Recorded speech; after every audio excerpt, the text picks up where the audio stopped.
こんにちは、レイウッドです。今回はですね、こちらの RCO ライトコントロールモジュール。こちらのですね、機能と、あとはもうちょっと光らせてるんですけど、この点灯パターン、あとは接続方法ですね、についてご紹介させていただきます。で、まずはですね、ちょっと操作してみようと思うんですけど、これ今、右だけ光りましたね。で、次が左だけ。こんな感じで2系統になってるんですけど、で、もちろん両方点灯っていうのもできると。で、最後が、さっきやってたこれですね。この、一定のパターンが繰り返されるっていうようなプログラムになってるんですけど、これが4つ目と。で、一応ですね、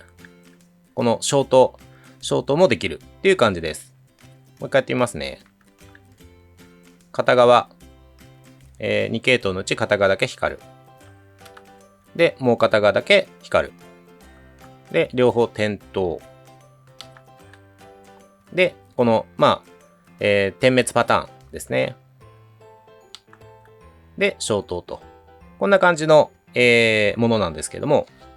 これですね、どんなものかっていうと、ちょっと一回外してみますね。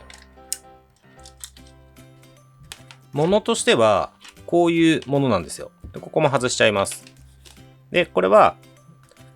WPL の純正の受信機ではなくて、汎用の、今回こちらの場合はターボレーシングっていう、うちでも販売してる、このプロポですね。このプロポの一般的な受信機ですよね。この受信機にこう挿してあったんですけど、ものとしてはこういうものです。これだけ。で、取り付け方自体はすごく簡単で、3チャンネル、4チャンネルまであるようなプロポセットがこのマシンですけど、それの、3番か4番に挿していただけば、受信機への接続自体はもうそれだけで完了という感じなんですね。で、そこにこんな感じでピンがですね、4つついてますので、これがちょっとちっちゃくて見づらいかもしれないんですけど、ここはですね、マイナスとプラスが書いてあるので、両端がプラスです。で、真ん中の2本がマイナスっていう感じになってるんで、ここに、これですね、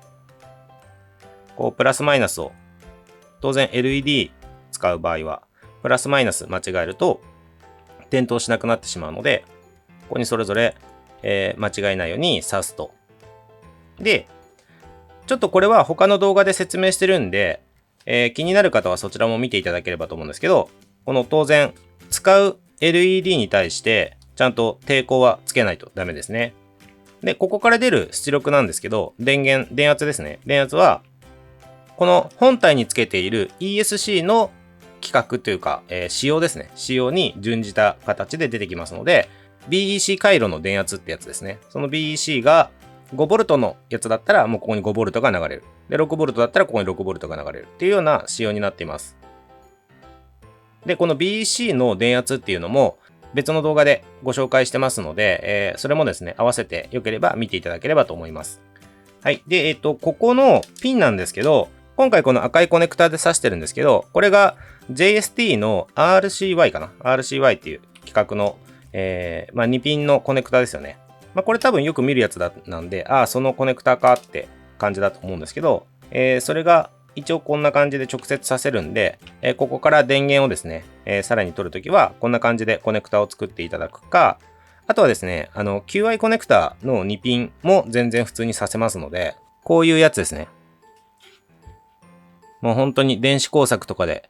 すごくよく使われている、一般的なデュポンコネクターとかっても言われると思うんですけど、これも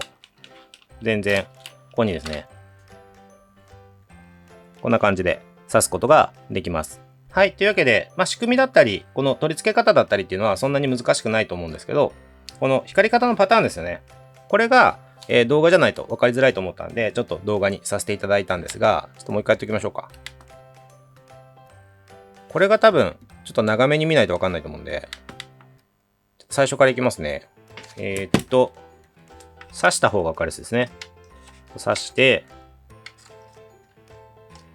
これですね。こういうパターン、もちろんこれ、どういう風に使っても自由なんで、結構アイデア次第でいろんな使い方があると思うんですけど、このパッと見た感じだと、例えば、ちょっと海外のパトカーのパトライトの点灯とか、そういう表現にも向いてるんじゃないかなと思うんですけどね。赤と青とかで光らせるようにして、パトライトを光らせるみたいな、そういうのもいいんじゃないかなと思いますし、あとは、これを当然、今2灯しか光らせてないですけど、あくまで2系統っていう形なんで、その1系統に対して、並列で、この LED の数を増やして、車体のいろんな場所にですね、これをつけて、それをこのパターンでですね、その2系統それぞれ、例えば、片方4灯に増やしました。で、こっちも4灯に増やしました。で、それを車体全体にこう散りばめて、それぞれがこのパターンで、光るようにはなりますので、それでなんかかっこいい光らせ方っていうのもできるんじゃないかなと思います。で、あとこれのちょっとややこしい操作の部分、それもちょっと説明させていただきたいんですけど、今ですね、受信機の3番、3チャンネルにつけてるんですけど、このプロポの場合は、3チャンネルの操作はこのボタンでやるんですね。で、これをちょっとやってみますけど、1回押しただけだと切り替わってないですよね。ちょっとここから行きますけど、これをですね、今1回押しただけだと変わらなかったですよね。で2回押すと次に行くんですよ。でここも1回押します。変わんないですよね。もう1回押すと次に行くんですよ。つまり2回押すたびに切り替わっていくんですね。これどういうことかっていうと、ステアリングでやるとすごいわかりやすいんで、ちょっとつなぎ替えてみますけど、これ今外して3番につけてたのを1番につけますね。1チャンネル。本来であれば、このステアリングのところに今つけたんですけど、これでやってみます。ここ操作しますね。これだとつかないですよね。で、今、右に回した後に左に回したらつきましたよね。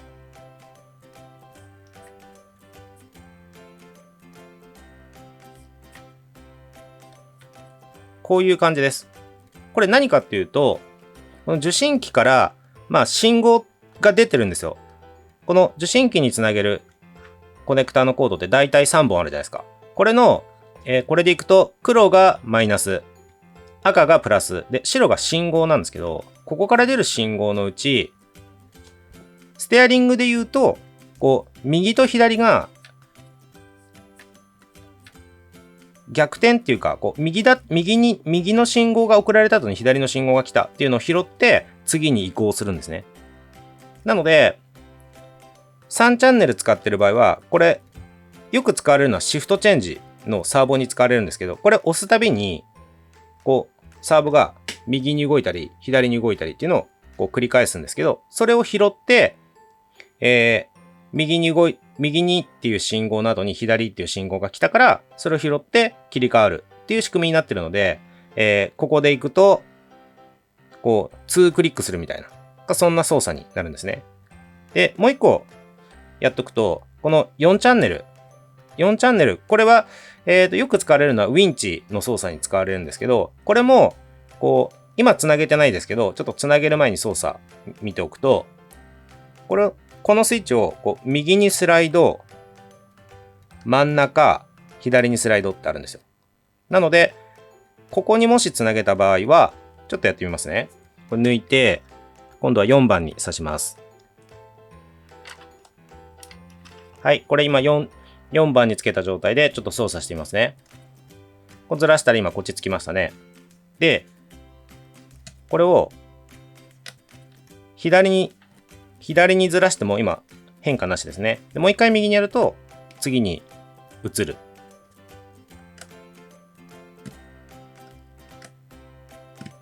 こんな感じになります。なので、つけたチャンネルによってそのプロポの仕様ごとでちょっと変わってくるんですけど、このプロポの場合は、3チャンネルの場合はボタンを押すっていう操作なんで、これを2回押すと切り替わる。で、このプロポの場合、4チャンネルはこのボタン、スライドボタンなんで、これをスライド、左と右にこう、行ったり来たりするたびに、こっちが切り替わっていくっていうような動きになります。はい。というわけで、今回ですね、こちらのライトコントロールモジュール、こちらについてご紹介させていただいたんですけれども、本当にアイデア次第で結構面白い電飾ができるアイテムなんじゃないかなと思います。はい。では今回の動画ですね、以上になります。ご視聴いただいてありがとうございました。